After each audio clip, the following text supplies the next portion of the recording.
2024 və 2025-ci illər mövsümü Zirə üçün uğurlu alındı. Azərbaycan Premyer Liqasında hələ mövsüm başa çatmamış komanda ikinci yeri təmin etdi. Klub tarixində bu ikinci belə haldır və hər iki dəfədə yalnız Qarabağdan geri qalmaqla reallaşıb. Bu nəticə təsadüfi deyil. Rəşad Sadıqovun rəhbərliyi altında Qartalla inkişaf edən sabitliyə nail olan və Avrokuboklara iddialı kollektivə çevrilib. Klubun bu uğurunun arxasında duran əsas amillər oyun üslubu, transfer siyasəti, texniki heyətin yanaşmasıdır. Eyni zamanda zəif nöqtələr və çətinliklər də var. Dirənin oyununa baxanda ilk diqqət çəkən məqam sabitlikdir. Komanda il ərzində oyun formasından ciddi düşmür.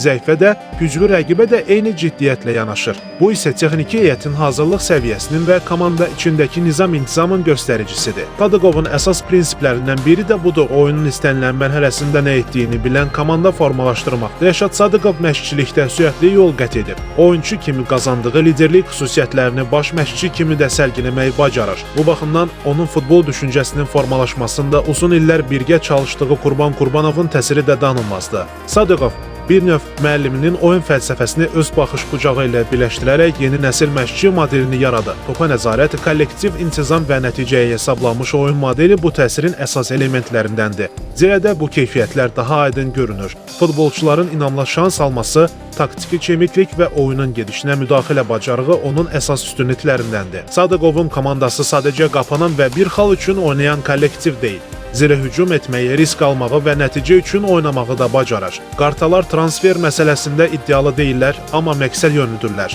Klub büdcəsinə uyğun ehtiyaca cavab verən oyunçular gətirilir. Legioner seçimləri də keyfiyyət baxımından uğurlu alınıb. Komandaya uyğunlaşan və fərdi bacarığı ilə oyuna təsir edə bilən futbolçular seçilir. Bu isə həm rəqabəti artırır, həm də mövsüm boyu alternativlərin çoxalmasına imkan yaradır. Komandanın oyun planı əsasən müdafiə intizamı üzərində qurulub. Zirə bu mövsüm Premyer Liqada ən az qol buraxan komandalar sırasındadır. Müdafiədəki kollektiv məsuliyyət və sıx əlaqə hücumların qarşısını almaqda əsas rol oynayır. Hücumlar isə cinah oyunçularının dinamizmi və mərkəzdə yaradıcı futbolçuların iştirakı ilə sürətli formada qurulur. Standart vəziyyətlərdə də effektivlik var. Zirə üçün Avrokuboklar hələ ki təcrübə toplamaq mərhələsidir. Amma artıq ilk uğurlu çıxışlar görülməyə başlanıb. 2024-cü ilin yayında Konferans Liqasında əldə olunan nəticələr komandanın beynəlxalq arenada da rəqabətə davamlı olduğunu göstərdi. Növbəti mövsüm üçün hədəf daha irəli mərhələyə keçmək və həm klub, həm ölkə üçün reytinq xalı toplamaq olacaq.